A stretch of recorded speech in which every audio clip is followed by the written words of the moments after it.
जय श्री गणेश दोस्तों। हमारी आज की कहानी है कर्म। कहानी अच्छी लगे तो प्लीज चैनल को सब्सक्राइब कर लीजिएगा। अब शुरू करते हैं कहानी। वाह माँ, ये साड़ी तो बहुत जच रही है आप पर। कहाँ से लाई हो? अरे बेटा, मैं कहाँ बाजार में जाती हूँ। पहले तू ला देती थी, अब तेरी भाभी ला देती है। सच में बहुत अच्छी पसंद है उसकी। देख, तेरे लिए भी 2 साड़ियाँ लाकर रखी है उसने। सच बेटा, हमारी किस्मत अच्छी है जो ऐसी सुघड़ और समझदार बहू आई है। सारा घर संभाल लिया और मेरा भी कितना ख्याल रखती है। माँ करती सारा दिन, आगे पीछे घूमती रहती है। कुसुम जी ने अलमारी से साड़ियाँ निकालते हुए कहा, रहने दो माँ, आपको तो सब अच्छे ही लगते हैं। ये सब शुरू शुरू के चोंचले हैं। अभी तो आपके हाथ पैर चल रहे हैं। बराबर काम करवाती है तो माँ करती रहती है। पता तो तब चलेगा जब सेवा करनी पड़ेगी। भगवान ऐसा क्यों करे कि मुझे सेवा की जरूरत पड़े। हाथ पैर तो चलते ही ठीक है ना बेटा? कुसुम जी ने बेटी की बात काटते हुए कहा। लेकिन सुमन से अपनी भाभी की तारीफ सहन नहीं हो रही थी। और हाँ माँ, बहू को ज्यादा सर मत चढ़ाओ। कहीं लात लात में अपनी चाबियां मत पकड़ा देना, वरना बाद में आपको ही आंखें दिखाएगी। कुसुम जी को समझ नहीं आ रहा था कि सुमन ऐसा व्यवहार क्यों कर रही है। जब भी उसकी भाभी प्रिया का जिक्र आता तो चिढ़ जाती। प्रिया का किया हुआ कोई काम उसे पसंद नहीं आता था। जब कभी फोन पर भी दोनों माँ बेटी की बात होती तो सुमन हमेशा अपनी भाभी के बारे में अपनी माँ को उल्टा ही सिखाती रहती थी। लेकिन कुसुम जी एक समझदार महिला थी। अच्छे बुरे की पहचान उन्हें थी। कुसुम जी समझती थी कि भाई भाभी से ही बेटियों का मायका हमेशा बना रहता है। इसलिए उन्होंने सुमन को समझाने की कोशिश की। अब जब भी कुसुम जी सुमन से फोन पर बात करती तो अपनी बहू प्रिया की बुराई करती। बेटा, तेरी भाभी तो मेरी कदर ही नहीं करती। जब देखो बात बिना बात झगड़ा करती रहती है। अब तो मेरा एक भी काम नहीं करती, यहाँ तक कि मेरे कपड़े भी नहीं धोती। ये सब सुनकर सुमन बोली, देखा ना माँ, मैं कहती थी ना कि भाभी सिर्फ अच्छा होने का दिखावा करती है। कुछ दिनों तक तो सुमन को भी अच्छा लगता था अपनी भाभी की शिकायतें सुनना।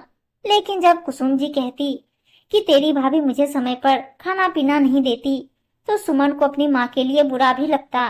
एक दिन सुमन बोली, माँ भाई से क्यों नहीं कहती कि भाभी को समझाए? आखिर आप हमारी माँ हैं, उस घर की बड़ी हैं। आपका ख्याल रखना उनका फर्ज बनता है। आप कहें तो मैं भाभी से बात करती हूँ, उन्हें समझाने की कोशिश करती हूँ। लेकिन बेटा, तू भी तो यही चाहती थी ना कि तेरी भाभी ऐसी ही हो, जो रोज रोज मुझसे झगड़ा करे, मेरी सेवा ना करे। जब वो अच्छी थी तो भी तुझे उससे शिकायत थी। तूने कभी उसे सीधे मुंह बात नहीं की, तो अब किस हक से तू उसे समझाएगी? ये सब हमारे कर्मों का ही फल है जो मैं भुगत रही हूँ। माँ की बात पर सुमन निशब्द हो गई। लेकिन माँ की तकलीफ सुनकर उससे रहा नहीं गया। तो एक दिन वो गुस्से में अपने मायके पहुँच गई। लेकिन जाकर देखा तो वहाँ अलग ही माहौल था। माँ और भाभी रसोई में हंस हंस कर बातें कर रही थी। गैस पर चाय बना रही थी और भाभी पकोड़े का घोल तैयार कर रही थी। साथ ही भाभी माँ से पूछ रही थी, माँ आप कौन से पकोड़े खाओगी, प्याज के या पनीर के? बहू आज तो प्याज के ही पकोड़े बना ले, पनीर के पकोड़े हजम नहीं होते अब। दरवाजे पर खड़ी सुमन अपनी माँ और भाभी को देखकर हतप्रभ थी। माँ तो बोलती थी कि भाभी बदल गई है, मेरा बिल्कुल ख्याल नहीं रखती। लेकिन यहाँ तो दोनों सास बहू को देखकर लगता ही नहीं कि इनके बीच कभी कोई बहस भी होती होगी। प्रिया की नजर जब अपनी ननद पर पड़ी तो वो खुशी से चहक पड़ी।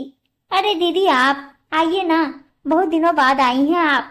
और वो भी अचानक से। कुसुम जी के चेहरे पर भी बेटी को देखकर मुस्कान छा गई।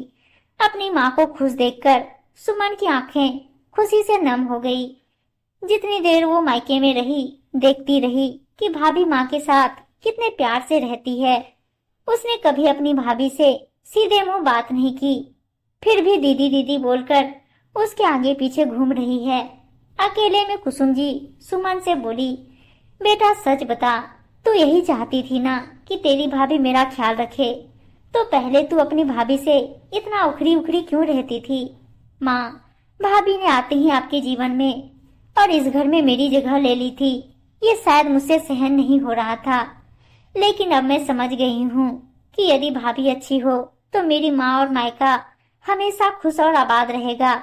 इस बार वापसी के समय पहली बार सुमन अपनी भाभी प्रिया के गले से लगी। उसकी आंखों से 2 बूंदें ढल गई और उसके साथ ही मन का मैल भी बह गया। उसके मुंह से बस यही शब्द निकले, भाभी हमेशा ऐसी ही रहना।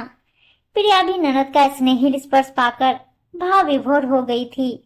उम्मीद है दोस्तों कहानी अच्छी लगी होगी और अच्छी अच्छी कहानियां सुनने के लिए चैनल को सब्सक्राइब और वीडियो को लाइक शेयर जरूर कर दीजिएगा। धन्यवाद दोस्तों।